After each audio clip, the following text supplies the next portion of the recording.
ये सन 1972 की एक सच्ची घटना है, जहां पर एक प्लेन जिसका नंबर 571 होता है, वो एक रग्बी टीम को साउथ अमेरिका से सैंटियागो चिली की तरफ ले जा रहा होता है। इस प्लेन में 45 पैसेंजर्स हैं और जब इनका प्लेन दुनिया की सबसे बड़ी रेंज ऑफ माउंटेन्स जिसे एंडीज कहा जाता है उसके ऊपर से उड़ रहा होता है, तभी इनका प्लेन एक बर्फीले तूफान में फंस जाता है। पायलट अपना कंट्रोल खो देता है, जिस वजह से इनका प्लेन एक बड़ी चट्टान से टकराता है। प्लेन के दो हिस्से हो जाते हैं। आगे वाला हिस्सा जिसमें पैसेंजर्स हैं, वो बर्फ में घिसटता हुआ बहुत आगे तक जाता है। बहुत सारे पैसेंजर्स मारे जाते हैं और जो पैसेंजर्स इसमें बचते हैं वो बहुत मुश्किल से अपने आप को सेटल डाउन करते हैं। ये प्लेन के पायलट के पास जाते हैं, लेकिन उसकी भी मृत्यु हो चुकी है। अब यहाँ पर जो लोग बचे हैं वो एक दूसरे की मदद करते हैं, लेकिन जैसे जैसे रात होती है टेम्परेचर और भी ज्यादा गिरने लगता है। ठंड इतनी ज्यादा होती है कि ये बर्दाश्त नहीं कर पा रहे होते और प्लेन का वो हिस्सा जो अब भी खुला हुआ है वहां से बर्फीली हवाएं अंदर आ रही होती है। कुछ लोग बहुत ज्यादा डरे हुए होते हैं क्योंकि उन्हें लगता है कि अब वो बच नहीं पाएंगे। बाकी लोग उन्हें समझाते हैं, जिसके बाद ये प्लेन के उस हिस्से को जो खुला हुआ है उसे सामान से और डेड बॉडीज से बंद कर देते हैं। अगली सुबह जब इनकी नींद खुलती है तो ये देखते हैं कि तूफान थम चुका है, लेकिन अब कुछ और लोग मारे जा चुके हैं। ये सब बाहर आते हैं। बाहर अब इतनी ठंड नहीं है क्योंकि धूप निकल चुकी है, लेकिन इन्हें जल्दी यहाँ से निकलना होगा क्योंकि इस जगह पर ये ज्यादा वक्त तक सरवाइव नहीं कर सकते। अब इनके पास खाने का जितना भी सामान होता है ये उस सामान को इकट्ठा करते हैं, जिसके बाद सबको खाने के लिए कुछ न कुछ दिया जाएगा। इन सबको पता है कि अब तक गवर्नमेंट को पता चल चुका होगा कि इनका प्लेन क्रैश हो चुका है और जल्दी इनके लिए यहाँ पर मदद आएगी, इसीलिए सब के सब यहाँ पर मदद का इंतजार कर रहे होते हैं। साथ ही जिस जगह इनका प्लेन क्रैश हुआ होता है ये एक वैली होती है, चारों तरफ चट्टाने हैं, जिस वजह से यहाँ से निकलना इतना आसान नहीं होगा। तभी इन्हें आसमान में एक प्लेन दिखता है जिसे देखकर ये बहुत खुश हो जाते हैं क्योंकि ये प्लेन इन्हें यहाँ पर ढूंढने के लिए आया है। लेकिन ये जिस जगह पर है वो प्लेन यहाँ से बहुत दूर है, वो इतनी दूर से इन्हें नहीं देख सकते।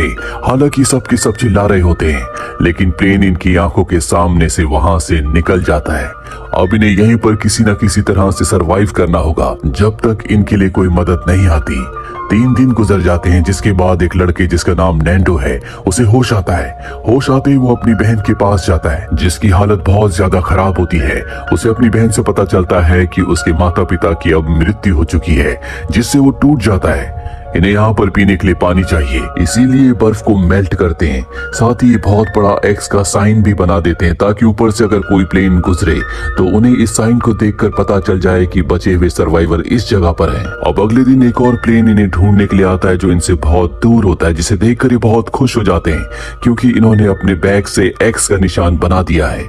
इन्हें लगता है कि प्लेन एक्स का निशान देख लेगा। साथ ही इनके पास जो मिरर होता है उस मिरर से ये सूरज की रोशनी को रिफ्लेक्ट करते हैं ताकि उसके रिफ्लेक्शन कोई प्लेन तक पहुंचा सके और पायलट को पता चल जाए कि ये सब यहाँ पर है। लेकिन इसका कोई फायदा नहीं होता। प्लेन एक बार फिर से वहां से वापस चला जाता है। ये समझ जाते हैं कि गवर्नमेंट को इनकी लोकेशन का पता ही नहीं है। अब प्लेन का जो दूसरा हिस्सा होता है जो चट्टान में टकराने की वजह से टूट गया था, ये तय करते हैं कि ये उस हिस्से तक पहुंचेंगे क्योंकि उसमें बैटरीज हैं और अगर ये बैटरीज यहाँ पर ले आए तो हो सकता है कि ये प्लेन की रेडियो से किसी से संपर्क कर सकें। और अब इनमें से कुछ लोग ऊपर की तरफ जाते हैं ताकि बैटरीज को लाया जा सके और जब भी ऊपर जाते हैं तो इन्हें पता चलता है कि जिस जगह इनका प्लेन है वो बहुत गहराई में है, इसीलिए रेस्क्यू टीम इन्हें नहीं देख सकती। अब जब भी ऊपर जाते हैं तो बर्फ खिसकने लगती है, इसीलिए सबको लौटकर वापस आना पड़ता है। अब इसी तरह से 7 दिन बीत जाते हैं। धीरे धीरे इनका खाना भी अब खत्म हो चुका है। ना तो यहाँ पर पेड़ पौधे हैं ना ही कोई जानवर, इसीलिए अब इन्हें खाने के लिए कुछ ना कुछ इंतजाम करना होगा। पत्थरों पर जो मॉस जमा होता है ये उसी को खाने की कोशिश करते हैं, लेकिन वो इतना बेस्वाद होता है कि ये उसे खा नहीं पाते। अब एक दिन नैंडो कहता है कि अगर मुझे अपने आप को बचाने के लिए अपने साथियों को भी खाना पड़े जिनकी मृत्यु हो चुकी है तो मैं वो भी करूंगा। इस बात से कुछ और लोग सहमत होते हैं, लेकिन कुछ लोग कहते हैं कि ये नैतिकता के विरुद्ध है, हम ऐसा नहीं कर सकते। और अब जैसे जैसे दिन बीतते हैं इनकी भूख बढ़ती चली जाती है।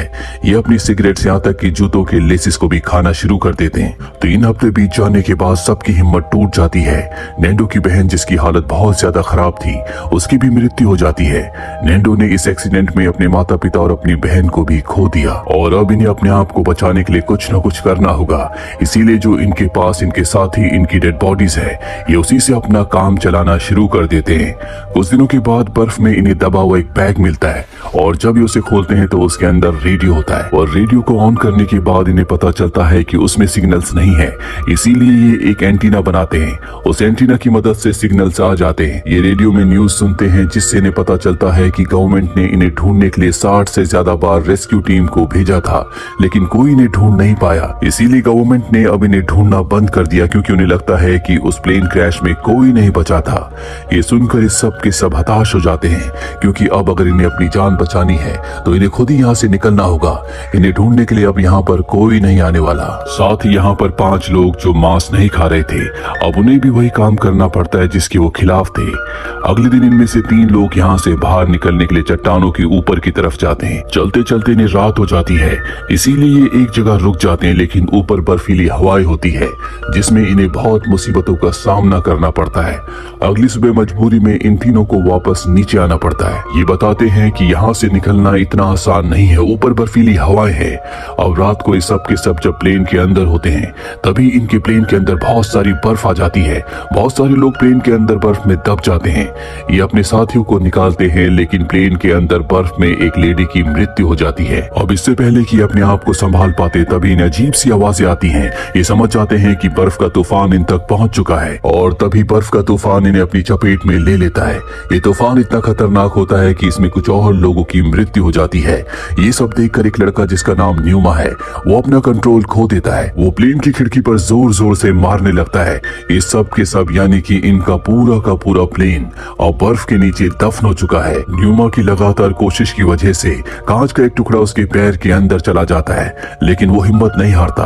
वो लगातार कोशिश करता ही चला जाता है और कई घंटों की मेहनत के बाद वो बर्फ की सतह तक पहुंच जाता है जिसके बाद अंदर जितने भी लोग होते हैं जो बच गए हैं वो सब के सब बाहर आ जाते हैं। न्यूमा देखता है कि उसका पैर जहां से कांच से कटा था अब वो पूरी तरह से जम चुका है। उसे वहां पर कोई दर्द नहीं हो रहा होता। अब इस सब के सब प्लेन के चारों तरफ की बर्फ को हटाकर उसे बाहर निकालते हैं। इनके एक साथी की हालत बहुत ज्यादा खराब हो जाती है। हालांकि ये उसे बचाने की कोशिश करते हैं, उसे सीपीआर देते हैं लेकिन उसका कोई फायदा नहीं होता और उसकी मृत्यु हो जाती है। उसकी जेब में एक लेटर भी होता है जो उसने अपने पेरेंट्स के लिए लिखा था। ये उस लेटर को अपने पास रख लेते हैं। इन्हें पता है कि अगर इन्हें अपनी जान बचानी है तो इन्हें निकलने के लिए एक बार फिर से यहाँ से कोशिश करनी होगी। इसीलिए 36 दिन बीत जाने के बाद न्यूमा अपने कुछ साथियों के साथ यहाँ से ऊपर की तरफ बढ़ चलता है लेकिन कुछ ही दूर जाने के बाद न्यूमा गिर जाता है और जब उसके साथी उसके पैर के जख्म को देखते हैं तो उसकी हालत बहुत ज्यादा खराब होती है। वो तय करते हैं कि वो न्यूमा को नीचे ले जाएंगे। न्यूमा कहता है कि तुम आगे बढ़ जाओ, मैं अपने आप ही वापस चला जाऊंगा। अब न्यूमा के साथ ही आगे बढ़ जाते हैं। कई घंटों का सफर तय करने के बाद ये उस जगह पहुंच जाते हैं जहां पर प्लेन का पिछला हिस्सा है जो चट्टान में टकराने की वजह से टूट गया था।